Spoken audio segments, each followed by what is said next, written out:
Amén. Bien, vamos ahora a leer la Santa Palabra del Señor en el libro de los Salmos, en el capítulo 44. Salmo 44, pues.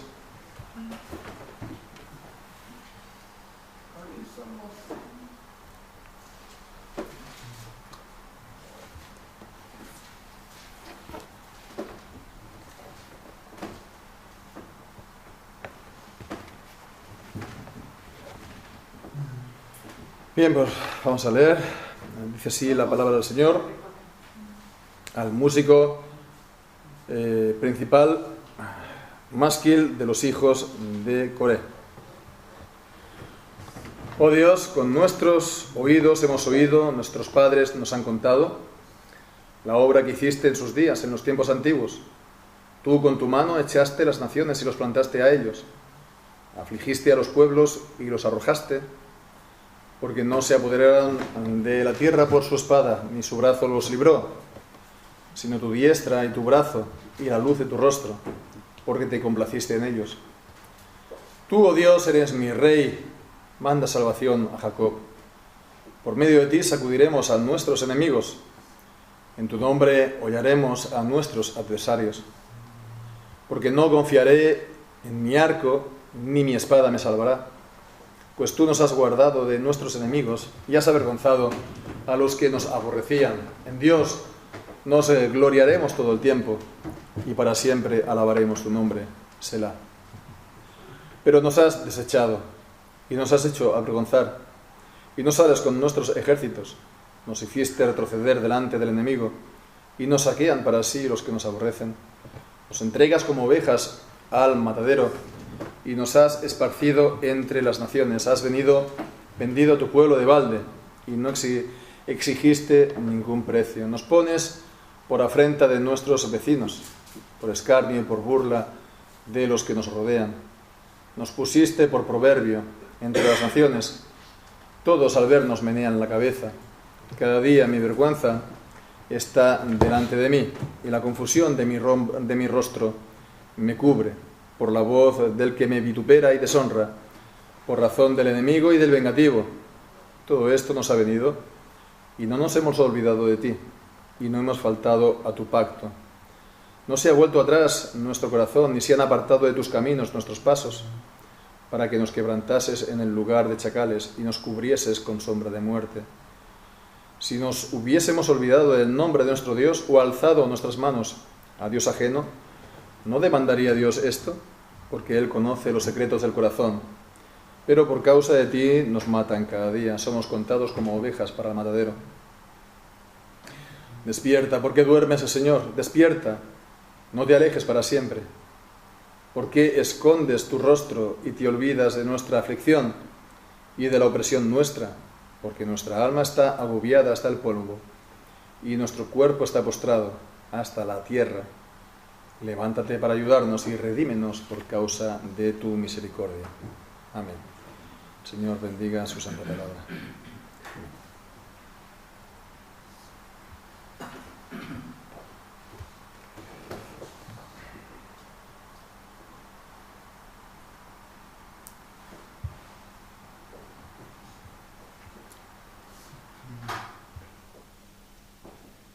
Muy bien. Pues hemos leído este salmo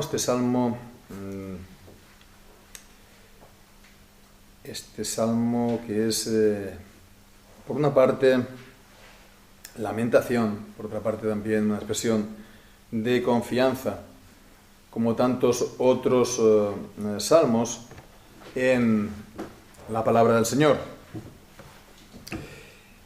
Entonces este salmo, la fecha, la ocasión, bueno, pues no es algo claro, es un motivo también de discusión entre los comentaristas. Cuando dice Masquil de los hijos de Coré, Masquil de los hijos de Coré, esta expresión Masquil de los hijos de Coré, la expresión de Coré, también pues se puede ser traducida, pues, y de hecho está traducida en otros lugares como a Coré, a los hijos de Coré.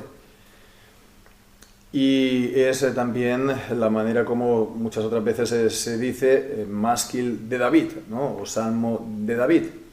O sea que pues, es un motivo de interpretación entre los comentaristas. Entonces hay algunos que pues, hablan de que lo escribió David. Otros pues, que podría ser con motivo de la derrota del rey Josías.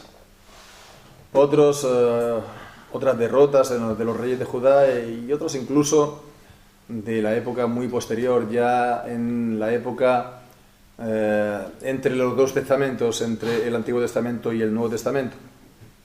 Entonces no hay una respuesta clara o definitiva al respecto, pero bien podría ser pues que fuera David el autor, porque hay otros salmos que son claramente David, como el Salmo 60, que tienen una temática muy parecida también de lamentación por derrotas, ¿no?, con el enemigo, y pues allí no hay problema de ver que fue David el autor. Como vemos en el Salmo 60, la entrada del Salmo dice: al músico principal sobre lirios, testimonio, dice Mictam de David, para enseñar cuando tuvo guerra contra Aram Naharaim y Aram de Soba. Y bien, pues vemos que podría ser entonces, ¿no?, que fuera David el autor, y por supuesto los hijos de Coré eran pues una compañía de músicos en los tiempos de David, que por supuesto perduraron después, pero que, bueno, pues, que también podrían ser ellos, ¿no? Este salmo, pues como muchas veces solemos hacer, vamos a intentar verlo por partes o por estrofas, ¿no? Y claramente nos encontramos en este salmo 4 estrofas distintas. Pues primero los versículos del 1 al 8, en los que vemos cómo el escritor pues, está hablando la misericordia de Dios en el pasado. Está hablando del pasado, de la misericordia de Dios en el pasado. Y pues en base a esta misericordia de Dios en el pasado, él concluye que va a haber también en el futuro misericordia para él, para el pueblo. Esta es la primera estrofa. La segunda estrofa, de los versículos 9 al 16, entonces está describiendo la situación de crisis, la situación de derrota, de emergencia nacional que vive el pueblo. Los versículos pues del 9 al 16, la segunda estrofa, la tercera, los versículos del 17 al 22, que es una declaración de inocencia. Y dice pues allí que, bueno, esto ha ocurrido, pero no es entonces por una infidelidad del pueblo, no es que el pueblo se haya rebelado en contra de Dios, o haya sido pues infiel, o haya sido pues adúltero, o haya idolatrado. Y por último, la cuarta y última estrofa, los versículos finales del 23 al 26, una oración pidiendo la liberación de Dios. Así pues, la primera de las estrofas, como he dicho, del versículo 1 al 8, pues podemos decir, ¿no?, son las victorias, pero del pasado. Las victorias que Dios dio al pueblo, pero en el pasado. Y vemos el versículo 1, pues se refiere a eso. Oh Dios, con nuestros oídos hemos oído, nuestros padres nos han contado las obras que hiciste en sus días, en los tiempos antiguos. Y nos podemos pues detener primeramente en esto, ¿no? Los padres han enseñado a los hijos, y ellos tenían que, por lo tanto, pues el deber, los padres, sobre todo, de enseñar la palabra de Dios a los hijos. Pero también ellos tenían que enseñar la historia de los tratos, de la relación, de las obras de Dios a favor del pueblo. Y es algo que nos encontramos en la Biblia una y otra vez en el Antiguo Testamento. En Éxodo 10, versículo 2, por ejemplo, hay más pasajes, pero nos podemos centrar solamente en este y en otro más de Deuteronomio. Éxodo 10, 2, vemos este deber, este mandamiento dado por Dios a los padres. Dice: y para que cuentes a tus hijos y a tus nietos las cosas que yo hice en Egipto y mis señales que hice entre ellos, para que sepáis que yo soy Jehová. O también en Deuteronomio, en el capítulo 32, al final del canto de Moisés, los versículos 7 y 8, cuando dice, acuérdate, lo dice Dios, ¿no?, al pueblo, acuérdate de los tiempos antiguos, considera los años de muchas generaciones, pregunta a tu padre y él te declarará, a tus ancianos y ellos te dirán, ¿cuándo el Altísimo hizo heredar a las naciones? ¿Cuándo hizo dividir a los hijos de los hombres? Estableció los límites de los pueblos según el número de los hijos de Israel. Entonces, acuérdate, los de tiempos antiguos, los padres tenían que entonces enseñárselo a los hijos, la historia, los tratos, las obras de Dios a favor del pueblo. Y esto es algo que no tenemos que pensar que para nosotros es algo diferente, y por lo tanto, vemos aquí la importancia, la necesidad también de que nos familiaricemos con la historia, ¿no?, la historia de la Iglesia en general, ¿no? Llevamos 2000 años solamente de historia del cristianismo. Antiguamente, pues anteriormente tenemos la historia de la Iglesia que está reflejada en las páginas de la Biblia, pero desde los tiempos del Señor Jesucristo hasta nuestros días son 2000 años, y podemos entonces pues conocer, pues intentar hacerlo por medio de libros pues accesibles de la historia de la Iglesia, por conocer también historias, vidas, biografías de grandes hombres de Dios, y también pues ahora con internet tenemos vídeos de biografías de Lutero, Calvino y muchos otros grandes hombres de Dios, con lo cual pues vemos la importancia de esto, y también pues vemos que incluso de esto podemos sacar y ver la base, que esto da pie para que incluso se pueda enseñar, ¿no?, acerca de la historia como el Señor ha obrado en la vida de una persona, en la vida de una congregación. Esto es una base también creo yo, de que hayan sermones de lo que se llama conmemorativos, ¿no?, que, bueno, no vas a estar, sí, por supuesto, con alguna base bíblica, pero vas a estar sobre todo enseñando acerca de los tratos de Dios, ¿no?, esto de una congregación o de una iglesia, y espero que llegue un día en el que tengamos ya lo suficientemente días y años como para poder hacerlo. El hacerlo es un motivo de gratitud al Señor, el hacerlo y el no hacerlo, por tanto, es ingratitud. Es pasar por alto las grandes obras del Señor. Si el Señor lo ha hecho, es para que le glorifiquemos a Dios y le demos las gracias. Y de esa manera Él será glorificado. Y también para que los jóvenes pongan su confianza en el Señor, y también para que, bueno, esto sea como un legado que se vaya a pasar a las generaciones futuras. Y en este caso pues vemos que está tratando de la conquista de Canaán, o Palestina, o la tierra prometida, como se quiera llamar. Versículo 2, tú con tu mano echaste las naciones y los plantaste a ellos, afligiste a los pueblos y los arrojaste. Entonces se trata de una conquista que tuvo realmente lugar.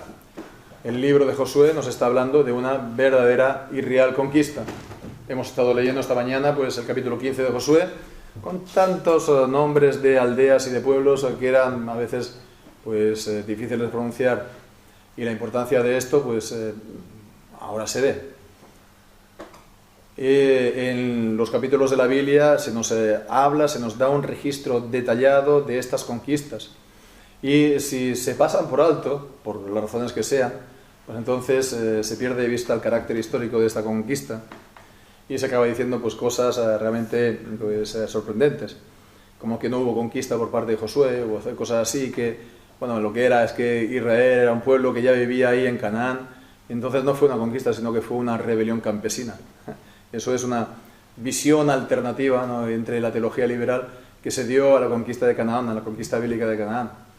Esta fue una teoría que se lanzó por ahí en los años 60, y evidentemente tiene que ver un poco con la teología así, pues de revolucionarios, ¿no?, que estaba en boga en aquella época, ¿no? la revolución campesina. Bueno, pues realmente no tiene nada que ver con el relato de la Biblia y evidentemente eso, además nadie lo sigue, ¿no? Hay otras cosas que tampoco son muy bíblicas, pero que tampoco, que están más seguidas que esta, ¿no? Esta fue algo más bien producto de su tiempo. Todo para decir que la conquista fue real. La conquista que nos dice la Biblia ni se equivoca en lo que dice, ni induce a error, es infalible, es inerrante y todo lo que dice es cierto. Y la tierra fue conquistada con Josué, aunque no fue totalmente conquistada, porque vemos en el periodo de los jueces que todavía quedaban pues territorios por conquistar y fue una empresa progresiva, pero fue conquistado. Y en todo caso, pues el punto que nos dice en el versículo 3 es que esa conquista no fue por sus capacidades o fuerzas, sino que no fue por su espada, no fue su brazo, no fue su poder, sino el poder, el brazo, la diestra del Señor. Su brazo, y dice la luz de tu rostro. La luz de tu rostro es, ya vemos, una expresión más para hablar de la presencia de Dios y de la comunión con Dios. Como pues nos dice la bendición arónica, ¿no? Jehová te bendiga y te guarde, Jehová haga resplandecer su rostro sobre ti y tenga de ti misericordia. Resplandecer el rostro de Dios, pues habla de su presencia, habla también de su salvación. Entonces fue por el poder de Dios y bien, pues en el versículo 4 está expresando lo que Dios es para él. Tú, oh Dios, eres mi rey. El rey le dice al Señor, tú eres mi rey. Todo esto, por lo tanto, ha ocurrido porque Él, Dios, es el rey del pueblo. Y Dios es el rey, y esto significa que Él, como los reyes humanos antiguamente, pues se salían al frente del ejército y era quien defendía y quien libraba al pueblo, pues ahora así es el Señor. Él es el rey de su pueblo. Él los defiende, Él los salva, Él los libra, Él los guarda y Él gobierna sobre ellos como rey soberano. Y es por eso, porque Él es el rey del pueblo, que Él los libra. Y es por eso que Él les da victorias. Y eso es entonces el conocimiento de las acciones del pasado, la confianza de Dios en el presente, lo que da también esta expresión confiada en cuanto al futuro, versículo 5 y versículo 6 hasta el 8. En ti, por medio de ti sacudiremos a nuestros enemigos, o también podría ser en ti sacudiremos a nuestros enemigos, hollaremos a nuestros adversarios y lo haremos pues confiando en el Señor. En Él nos hemos de gloriar, versículo 8. En Él nos tenemos que jactar. En esto, pues, alabes el que se tiene que alabar, nos dice Jeremías, capítulo 9, en conocerme, que yo soy Jehová Dios. No alábese el fuerte en su fortaleza, el rico en su riqueza, el veloz en su rapidez, ni en ninguna cualidad nuestra, sino en tener a Dios como nuestro Dios, el Todopoderoso, a nuestro favor. Gloriarnos en Dios. Así acaba, por lo tanto, esta primera estrofa, versículos del 1 al 8. La segunda, por lo tanto, vemos, cambia completamente de panorama. Ya estamos acostumbrados, ¿verdad?, en los salmos, ¿no?, a estos cambios radicales en los que se pasa de la lamentación a la declaración triunfal de confianza en el Señor, o al revés. Y este es el caso. Es de la declaración de confianza al estado de abatimiento. Y está describiendo pues la situación del pueblo, del versículo 9 al 16. Nos has desechado y nos has hecho avergonzar, no sales con nuestros ejércitos, ya no estás tú, ya no está la luz de tu presencia, ya no está pues tu poder al lado nuestro. Cuando Josué pues dirigía al pueblo a conquistar Canaán, el Señor se apartó porque hubo alguien que tomó del anatema y lo escondió entonces en su tienda cuando tomaron Jericó. Tomaron del anatema pues un manto babilónico, siclos de plata, de oro, y lo pusieron debajo de su tienda, y eso hizo que el Señor no saliera con el pueblo a la batalla. Eso puede ser una de las razones, ¿no? Ya veremos más adelante el porqué en la siguiente estrofa. Pero vemos que, sobre todo aquí, lo que se hace hincapié en estos versículos del 9 al 16 es que es Dios quien lo hace. Y no solamente no sale Él a la batalla, sino que además se le atribuyen todo lo que se nos dice a continuación. Tú nos hiciste retroceder delante del enemigo, y entonces por consiguiente ellos nos saquean. Tú nos entregas como ovejas de matadero, nos has esparcido entre las naciones. Tú nos has vendido tu pueblo, eres tú quien nos has vendido a tu pueblo de balde. No has pedido nada, ha sido gratis que se los has dado a los demás. Tú nos pones por afrenta. Eres tú, pues, quien nos pone por escarnio y por burla a nuestros enemigos. Nos pusiste por proverbio. Todos ellos, pues, nos escarnecen. Y por consiguiente, estamos avergonzados. Versículo 15. Cada día mi vergüenza está delante de mí. La confusión de mi rostro me cubre. Porque ellos no dejan de vituperarnos, de escarnecernos, de burlarse, de decir, como veíamos en los salmos anteriores, ¿dónde está tu Dios? Bien, pues esta es la cuestión. Le atribuye a Dios, has sido tú quien lo has hecho. Porque no hay nada que no sea la voluntad de Dios. Si ocurre algo, es por la providencia de Dios. Y la providencia de Dios abarca todas las cosas. La providencia de Dios no es algo solamente, pues, algo que yo descubro cuando Dios actúa a mi favor. Eso también lo es, ¿no? Dicen algunos que una providencia, un conocimiento subjetivo, y que no la providencia objetiva, es decir, de que Dios dirige todas las cosas. Pues eso es demasiado racional o racionalista. No, la providencia de ser algo subjetivo, pero fijémonos aquí, la providencia en la palabra de Dios lo abarca todo, lo bueno y lo malo. Aquello que yo descubro que era un enigma, ¿no? ¿Por qué el Señor ha dejado que ocurra esto y al final se resuelve para mi bien? Pero también cuando el Señor está enviando. Yo no veo el final, yo no veo el desenlace, yo no veo el por qué lo ha hecho, pero Él lo ha hecho, es su providencia. Tú lo has hecho, tú lo has hecho, tú lo has hecho, nos repite este salmo. ¿Pero por qué? Y es entonces lo que nos dice la siguiente estrofa, en versículo del 17 al 22, que viene a ser una lamentación. ¿Por qué no dice, o porque lo que aquí se dice es que no fue por su culpa? No fue por su culpa. Ellos no habían fallado al Señor, no se habían apartado de Dios. Versículo 12 dice, o 13 dice que, perdón, en versículo 17 dice que no ha sido porque nos hayamos olvidado de ti.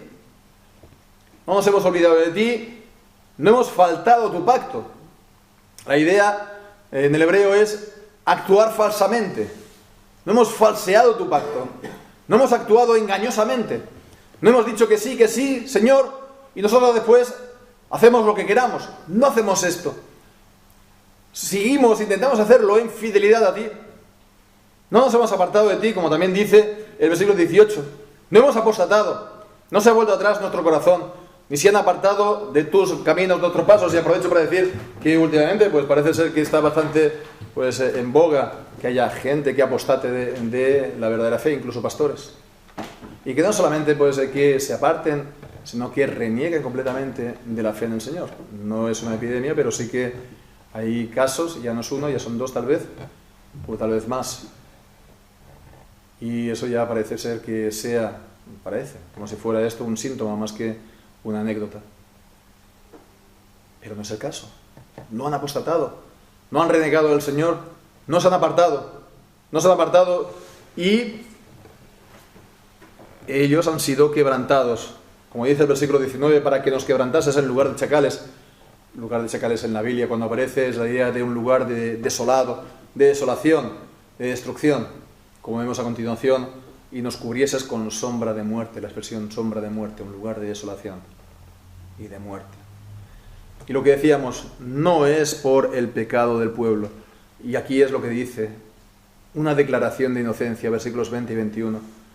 Si nos hubiésemos olvidado del nombre de nuestro Dios o alzado nuestras manos a Dios ajeno, ¿no demandaría Dios esto?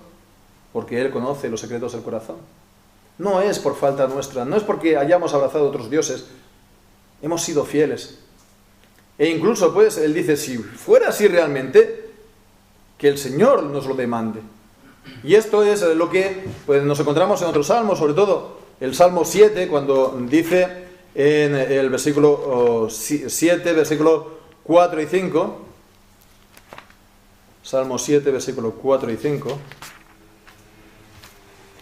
si he dado mal pago al que estaba en paz conmigo, antes he libertado al que estaba sin causa, al que sin causa era mi enemigo, persiga el enemigo mi alma y alcáncela, y huelle en tierra mi vida, y mi honra ponga en el polvo.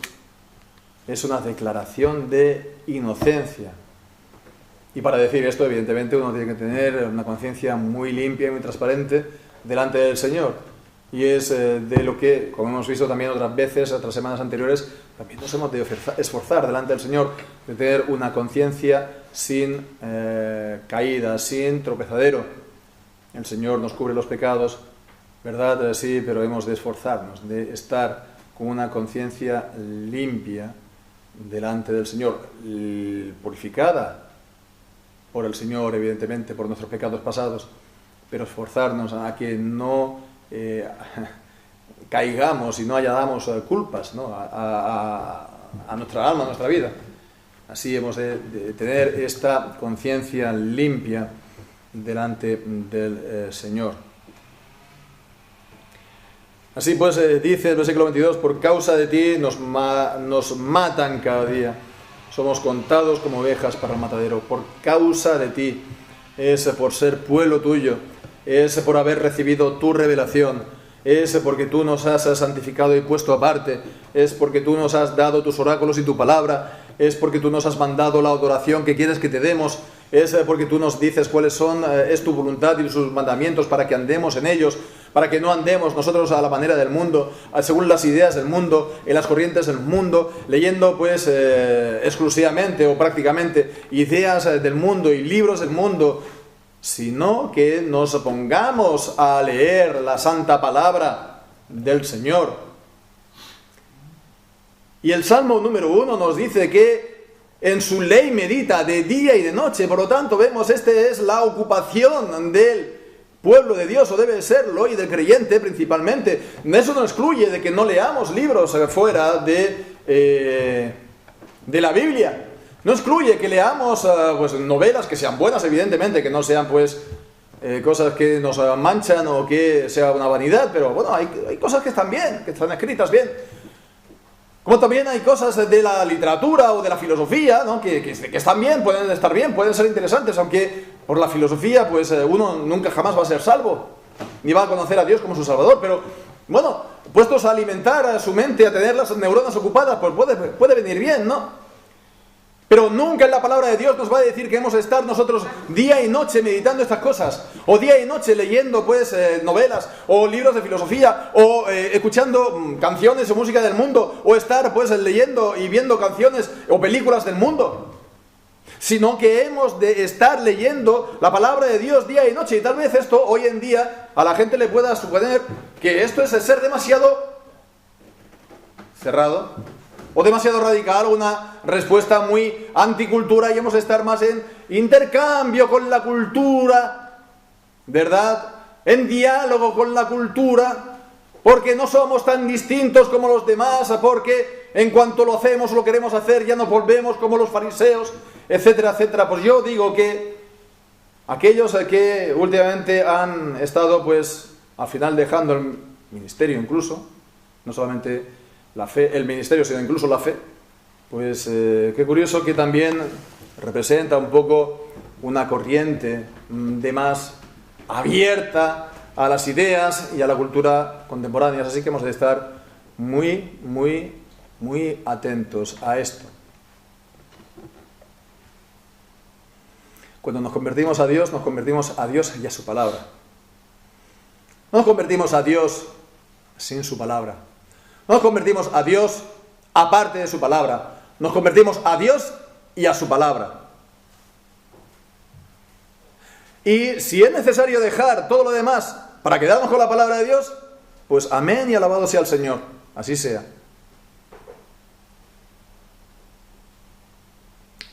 Que no sea necesario, podamos pues examinarlo todo, retener lo bueno, sí. Pero nada se puede poner por encima de nuestra fidelidad al Señor y su palabra.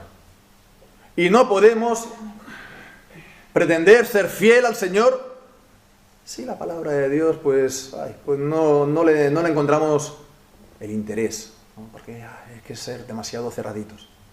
No, eso no es conversión a Dios. Conversión a Dios es dejar los ídolos para servir al Dios vivo y verdadero. ¿Y cómo se deja a los ídolos?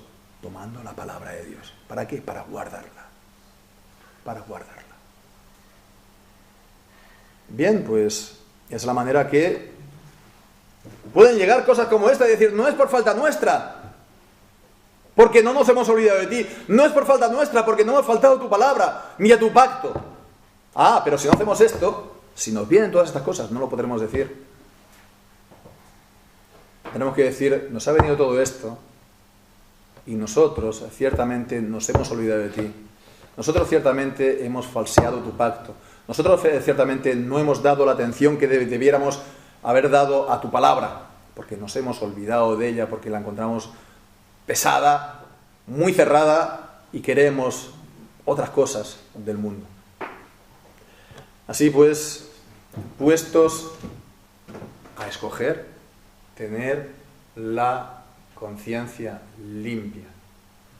Y de esa manera podemos, pues, apelar al Señor a nuestro favor, a que el Señor nos libere y que el Señor, pues, venga en nuestra ayuda. Y es así como acaba el Salmo, la cuarta y última estrofa, versículo 23 al 26, porque invoca ahí a Dios. Y vemos de qué manera. Está diciendo, despierta. ¿Por qué duermes, Señor? Despierta, no te alejas para siempre. No es esto una palabra, una falta de respeto al Señor, pero sí una expresión de vehemencia. No es una expresión en realidad verdadera, porque sabemos que Dios no duerme. Y aquí no dormirá ni se adormecerá el que guarde Israel. Salmo 121, versículo 4. Pero a veces, pues, su presencia no la vemos ni la sentimos, y su poder no está a favor nuestro, y somos presa de multitud de males. Entonces, de esa manera se invoca el nombre del Señor, pidiéndole, como dice el versículo 26, levántate para ayudarnos y redímenos por causa de tu misericordia.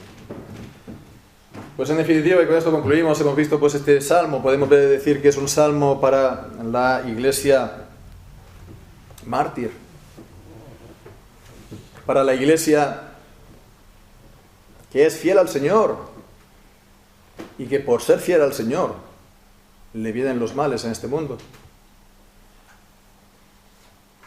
O de la iglesia que en tiempo de paz y de libertad es humillada y es vejada por seguir la palabra de Dios.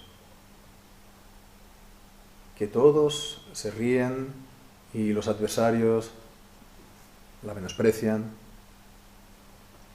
como diciendo, ¿dónde está tu Dios? Así pues, el mensaje es claro. Hemos de continuar adelante, como hemos visto también esta mañana, ¿no? En medio de la tormenta, en medio de la fatiga atroz, hemos de continuar adelante. El Señor pues pasa de largo para mostrar el camino. Él va a llegar y nos espera en el punto de destino y nos promete de una manera enfática y solemne al final de 1 Corintios 15 que nos dice que crezcamos en la obra del Señor siempre, sabiendo que el trabajo en el Señor nunca es en vano. Aunque la gente pueda reírse o se pueda burlar o se pueda menospreciar, ¿no? Estos se van a comer el mundo como sigan así. Pero nunca es en vano. Y podemos entonces apelar al Señor con esa confianza. Levántate porque hemos sido fiel, y tú sobre todo eres fiel, porque lo serías. Tú sigues siendo fiel si nosotros fuéramos infieles, como dice en 1 de Timoteo 6, 4, 1 de Timoteo. Continuar adelante con la vista puesta por un lado en el pasado, a las grandes obras de Dios en el pasado. Hemos hablado de la historia de la Iglesia, cómo el Imperio Romano que persiguió a la Iglesia cayó y quedó la Iglesia en pie, cómo pues cayeron las naciones paganas en Europa y fueron convertidas al Señor, al Evangelio, cómo pues vino la gran obra del Señor de la Reforma. ¿Por qué no puede ser esto también en los días actuales, si esa es así también en la voluntad del Señor? Es también, al final, la base de nuestra seguridad al Señor, el saber que si somos contados como ovejas para el matadero, esto no significa que nos vaya a apartar del amor de Dios. Romanos 8:35, ¿quién nos apartará del amor de Cristo? ¿Tribulación, o angustia, o persecución, o hambre, o desnudez, o peligro, o espada? Como está escrito, y cita este salmo, por causa de ti somos muertos todo el tiempo. Somos contados como ovejas de matadero. ¿Cierto? Antes, en todas estas cosas, somos más que vencedores por medio de aquel que nos amó, por lo cual estoy seguro, hermanos, de que ni la muerte, ni la vida, ni ángeles, ni principados, ni potestades, ni lo presente, ni lo porvenir, ni lo alto, ni lo bajo, ni ninguna otra criatura nos podrá apartar del amor de Dios, que es en Cristo Jesús, Señor nuestro. Amén. Señor, bendiga su palabra.